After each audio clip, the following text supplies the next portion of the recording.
Welcome to the Backlash at Backlash.com. My name is Rod Van Mecklin, and in this video I'm going to read excerpts from Part 5 in my series on rape, Types of Rape. Starting with second-wave feminist Susan Brown Miller's book, Against Our Will, feminists have made several specious generalizations about rape, and so I wrote several chapters in my first book to address some of them.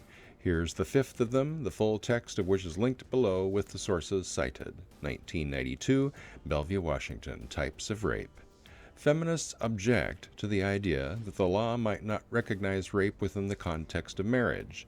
In Against Our Will, Susan Brown Miller wrote, quote, "Consent is better arrived at by husband and wife afresh each time, for if women are to be what we believe we are, equal partners, then intercourse must be construed as an act of mutual desire and not as a wifely duty enforced by the permissible threat of bodily harm or of economic sanctions," close quote. Up to a point, this is reasonable. Marriage should be a relationship between equal partners, and neither husbands nor wives should be legally able to force intercourse on the other. But if men are to be what we believe we are, equal partners, then providing financial support must be construed as an act of mutual love and not a husbandly duty that can be enforced by the permissible threat of bodily harm or legal sanctions. No? Well, feminists would say no, because of course feminists are hypocrites and liars and evil hate mongers. An entirely consensual relationship.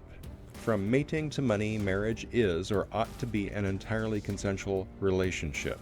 To the extent feminists disagree, which is extreme, they reveal their implicit assumption that marriage is nothing more than prostitution legitimized. In Patriarchal Attitudes, Women in Society, second-wave feminist Eva Figgs wrote, quote, "The harsh fact of the matter is that the institution of marriage, which we are now trying to reform so unsuccessfully, is based not on love, sentiment, or compatibility, but on economic necessity. The idea of two people being tied together not by love but by economic necessity is abhorrent to us. It smacks of prostitution," close quote. Date rape. Date rape involves intercourse in which a man may often be responding to a woman's sex appeal. But according to Brown Miller, quote, sexual appeal as we understand it has little to do with the act of rape, close quote. Or does it? Sometimes, could lust compel a man to ravish a woman? Could he be driven, quote, mad with desire, close quote? Women can, writes Sherhite, second-wave feminist Sherhite.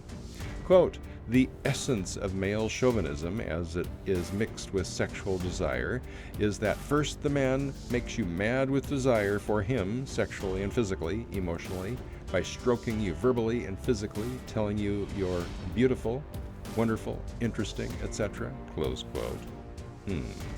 If men can drive women mad with desire, then how can feminists deny the effect a woman might have on a man?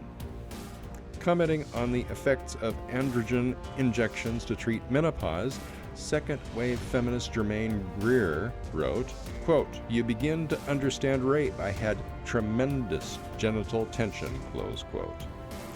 Thus, as men have always known, rape can be a crime of passion.